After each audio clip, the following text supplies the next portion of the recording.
Kita pasti sering membaca kisah-kisah besar di masa lalu, seperti Perang Troya, runtuhnya Romawi, penjelajahan bangsa Viking, atau wabah hitam yang melumpuhkan Eropa. Semua itu terdengar epik, megah, dan mengubah jalannya sejarah. Lalu pertanyaan pun muncul. Kenapa peristiwa besar seperti itu hanya terjadi di masa lalu? Apakah zaman sekarang sudah tidak ada lagi peristiwa besar? Dulu, dunia masih berada di masa transisi. Manusia berpindah dari zaman batu ke logam, dari suku ke kerajaan, dari kerajaan kecil ke imperium besar. Setiap perubahan itu menimbulkan konflik, perang besar, dan penaklukan. Contohnya, bangsa Romawi menaklukkan hampir seluruh Eropa. Wabah hitam membunuh sepertiga penduduk Eropa.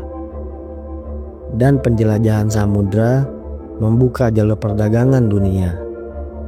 Karena itu, masa lalu terlihat penuh peristiwa yang mengguncang. Peristiwa besar masa lalu ditulis dengan sangat dramatis. Sejarawan kuno sering menambahkan kisah heroik, mitos, bahkan melebih-lebihkan angka korban.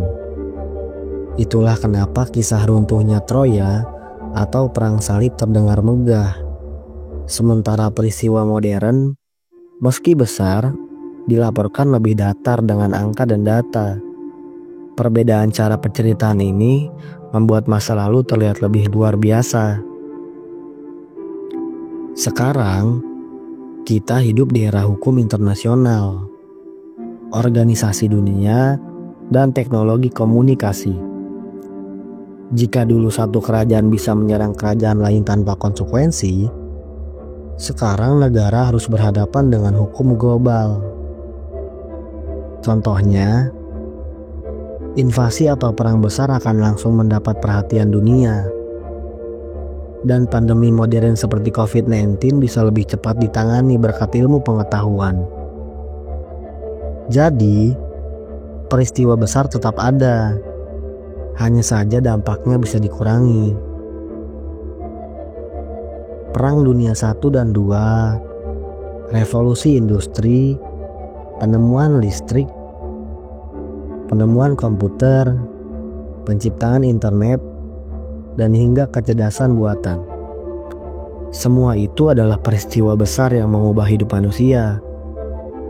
Tapi karena kita mengalaminya sendiri, kita tidak melihatnya sebagai sejarah epik, melainkan bagian dari kehidupan sehari-hari. Mungkin 100 tahun lagi, orang akan menganggap internet sama besarnya dengan penemuan api di masa lalu. Manusia selalu suka membayangkan kisah heroik, raja-raja yang perkasa, perang yang dahsyat, penjelajahan yang penuh misteri. Itulah kenapa peristiwa besar di masa lalu terasa lebih indah, lebih dramatis, bahkan lebih romantis.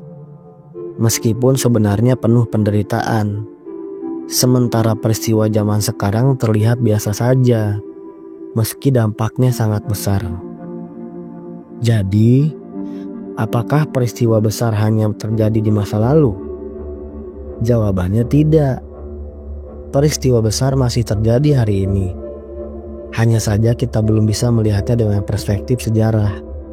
Mungkin 100 tahun lagi, orang akan memandang pandemi, perang dunia, atau lahirnya internet sebagai kisah epik. Seperti kita memandang Romawi dan Troya. Karena sejarah selalu terasa lebih megah saat kita menoleh ke belakang.